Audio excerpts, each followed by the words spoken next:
Hello everyone, আসসালামু আলাইকুম। কেমন আছেন সবাই? আশা করছি ভালো আছেন।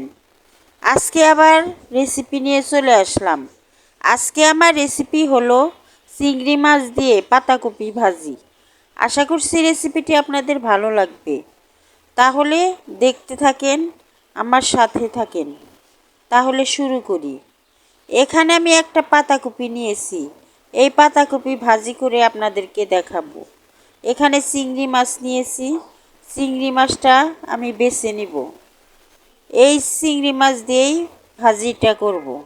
পাতাকপি কেটে নিলাম চিকন চিকন করে।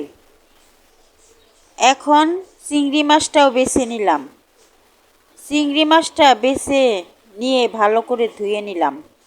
এখন ভাজি করার জন্য আমি চুলায় চলে গেলাম। চুলায় একটি কড়াই বসিয়ে পেঁয়াজ আর কাঁচামরিচ দিয়ে দিলাম, তেল দিয়ে দিলাম। এখন পেঁয়াজটা আমি ভেজে নেব। পেঁয়াজটা নরম হয়ে আসলেই আমি এর মধ্যে চিংড়ি মাছগুলা দিয়ে দিব। 3টা তেজপাতা দিয়ে দিলাম। এখন নেড়ে চেড়ে পেঁয়াজটা আমি ভেজে নিচ্ছি। পেঁয়াজটা আমার ভাজা হয়ে গেছে। এখন চিংড়ি মাছগুলা পেঁয়াজের মধ্যে দিয়ে দিলাম। স্বাদ মতো লবণ দিলাম, ধনিয়ার গুঁড়া দিলাম, হলুদের গুঁড়া দিলাম। এখানে লাল মরিচের গুঁড়া দিব না, কাঁচামরিচ দিয়েই আমি ভাজিটা করে নিব।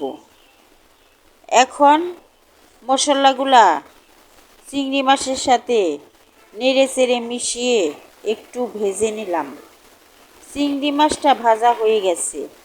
এখন এর মধ্যে আমি যে পাতাকপিটা কেটে রেখেছি তা দিয়ে দিলাম।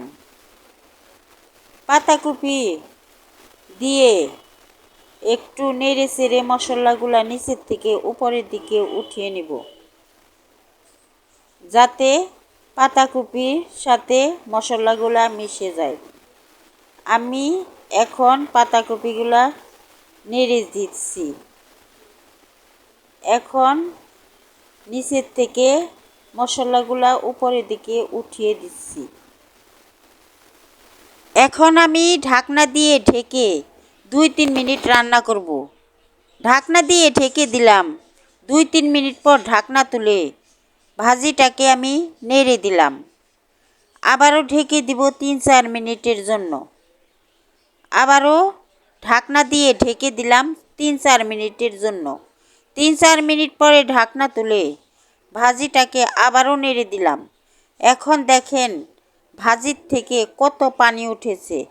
এই পানি শুকানো পর্যন্ত আমি ভাজিটাকে ভেজে নিব। এখন আবারও ঢেকে দিলাম 5-6 মিনিটের জন্য। 5-6 মিনিট পরে ঢাকনা তুলে ভাজিটাকে নেড়ে দিলাম। দেখেন পানিটা একদমই শুকিয়ে গেছে। ভাজিটাও প্রায় হয়ে গেছে। আর একটু ভাজি করে নিতে হবে, তাহলে একদমই ভাজি করা শেষ হবে। আমি আবারও ঢেকে দিলাম 2-3 মিনিটের জন্য। 2-3 মিনিট পরে ঢাকনা তুলে ভাজিটাকে ভালোভাবে নেড়ে আর একটু ভেজে নিলাম। এখন ভাজিটা করা আমার একদমই শেষ। আমি এখন চুলার থেকে ভাজিটাকে নামিয়ে নিলাম। একবার এইভাবে চিংড়ি মাছ দিয়ে পাতাকপি ভাজি করে খেয়ে দেখেন। আশা করছি আপনাদেরও ভালো লাগবে। যদি আমার রেসিপিটি ভালো লাগে তাহলে একটা লাইক দিয়ে সাবস্ক্রাইব করে আমার পাশে থাকবেন। আল্লাহ হাফেজ।